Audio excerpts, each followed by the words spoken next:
السلام عليكم ورحمة الله وبركاته. عاملين ايه؟ رمضان كريم، كل سنة وانتم طيبين. النهاردة وصفة جديدة من وصفاتنا. هنعمل النهاردة صينية فراخ بالبطاطس على طريقتي طبعا، وهنعمل رز معمر على طريقتي طبعا، وهنعملها مع بعض. هنعمل عصير جوافة، وده فطار سهل وبسيط وجميل النهاردة. نبتدي نعمل ايه؟ الرز المعمر كده هنسيبه على جنب لان هنعمله قبل المغرب بحاجات بسيطة. ده الحليب، وده الرز رز مصري عادي اهو زي ما انتم شايفين على جنب كده. ونبتدي بقى في الفراخ. عامله بطاطس على حسب الصينيه اللي انت هتعملي فيها. انا عامله 5 بطاطسات ماشي، وعامله بصل وعامله طماطم وليمون وفلفل ماشي، وشبت على كزبره هخرجه من الفريزر دلوقتي. وادي الفراخ. هنبتدي بقى نعمل ايه. هجيب الصينيه اللي انا هحضر فيها اهي. الصينيه موجوده اهي. بحب اعمل في الصينيه الكبيره دي عشان ايه؟ مش عشان يعني الكميه تبقى كبيره، لا عشان اخد راحتي وانا بعمل حاجه. هنبشر البصل الاول. في ناس هتقول لي ما ضربتوش في الكبه ليه؟ زي ما قلت لكم انا بحب ابشره.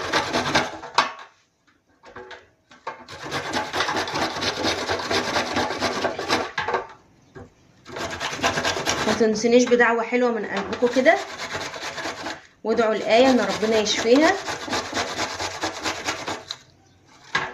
على جنب كده وابشر كمان واحده.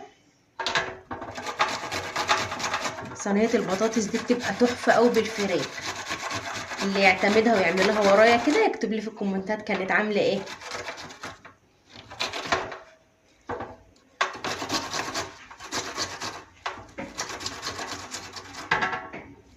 انا ببشر بس البصل اهو زي ما انتم شايفين. سلمي على الناس يا يوي، انت ما سلمتش عليهم من اول رمضان. سلمي على الناس. ايه محروقه ما طلعتش معاكم من زمان. تعالي يلا يا ايه سلمي على الناس، قول لهم ازيكم يا اصحاب. ازيكم يا اصحابي، عاملين ايه؟ قول لهم كل سنه وانتم طيبين. كل سنة وانتم طيبين. هحط نص معلقه فلفل اسود، وهحط شطه على البصل اللي انا بشرته، وشويه جنزبيل. طبعا انتوا حفظتوا التوابل بتاعتي، وشويه كمون. خدي يا ايه كده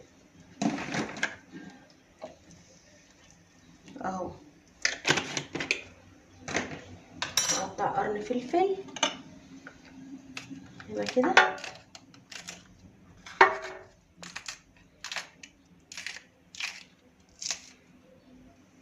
همسكها بايدي، وملح طبعا، بس هي الملح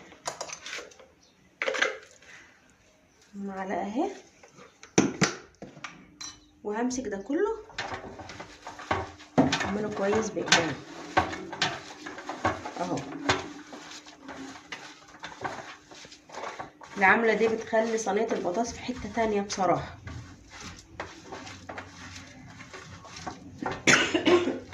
البصل حراق قوي.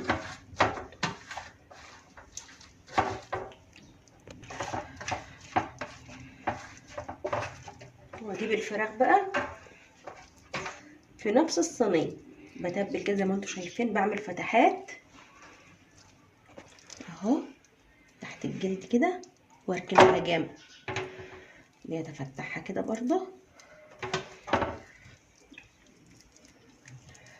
اهو، وعلى جنب برضه.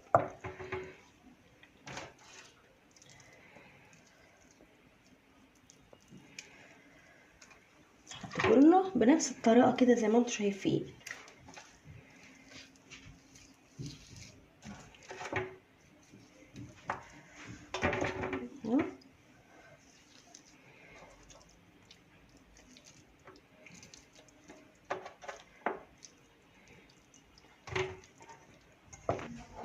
خلصت الكميه كلها، تبلتها زي ما انتم شايفين. امسك بقى بقيه البصل اهو، هقطعه طرنشات في الايه، في بقيه التتبيله اللي انا عاملاه اهو. بصله بقى، بصلتين على حسب ما انت بتحبي البصل. كمان بصله قطع برضه طرنشات، التقطيعه اللي انت بتحبيها اعملي بيها. وقرن فلفل اهو.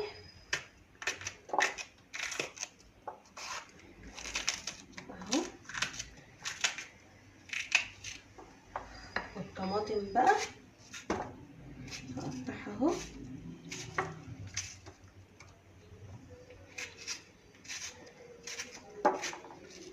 اخلص بقيه الطماطم وارجع لكم، مش عايزه اطول عليكم. الطماطم خلصت الكميه كلها على التتبيله اللي باقيه. نيجي بقى البطاطس زي ما انتوا شايفين اهو، هقطعها برضه، بقطعها كده اهو، ولا رقيقه ولا تخينه قوي، كله على التتبيله اللي باقيه اهو.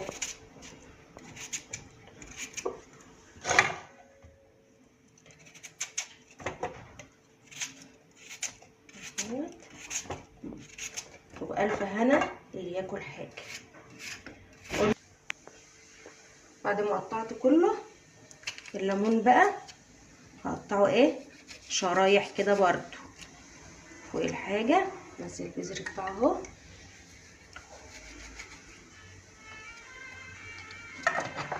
هنشيل الحاجات دي كلها بس.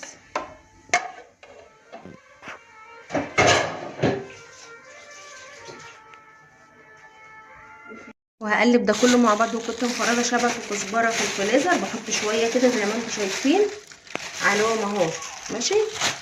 وهقلب بقى ده كله التتبيله اللي انا كنت بشراها شويه، اللي معمولين مع البصل مع الطماطم مع الكزبره مع الليمون، تقلبيه تقليبه حلوه. بصراحه صينيه بطاطس تستاهل التجربه، اللي هيعملها بطريقتي مش هيخسر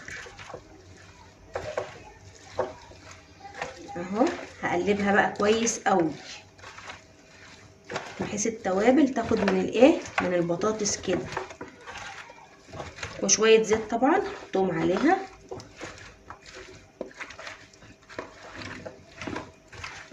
اهو.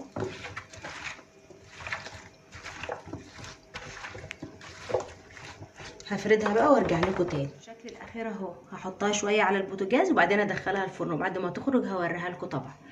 وصينيه الرز طبعا قبل العصر، بعد العصر ان شاء الله نصلي العصر واجي اعملها عشان اقول لكم طريقه الرز المعمر على طريقتي بقى. صينيه الرز خرجت من الفرن اهي، هكشفها بقى بالراحه اهو، مفرفر وجميل اهو زي ما شفتوا الفرفره، شفتوا جميل وتحفه والله. ايه رايكم في الرز بتاعي؟ مفرفر وجميل. لكم تاني بعد ما سويتها على البوتاجاز خالص هديها وش بقى تحمر ونرجع لكم تاني. بس لازم تجربوا صينيه الفراخ بالبطاطس على طريقتي، واللي يجربها يكتب لي في الكومنتات ايه رايكم. انا عايزه تشجيع حلو قوي قوي في الكومنتات، ودعوه حلوه من قلبكم كده، ما تنسوناش. هرجع لكم تاني. صينيه الفراخ اهي، ده فطارنا النهارده. صينيه الفراخ اهي، وده الرز المعمر اهو، وعصير الجوافه اهو والمخلل، وده فطارنا النهارده. ايه رايكم؟ واستنوني في فيديو جديد من الفيديوهات. ايوه وماما، ما تنسوناش بدعوه حلوه من قلبكم، ومع السلامه.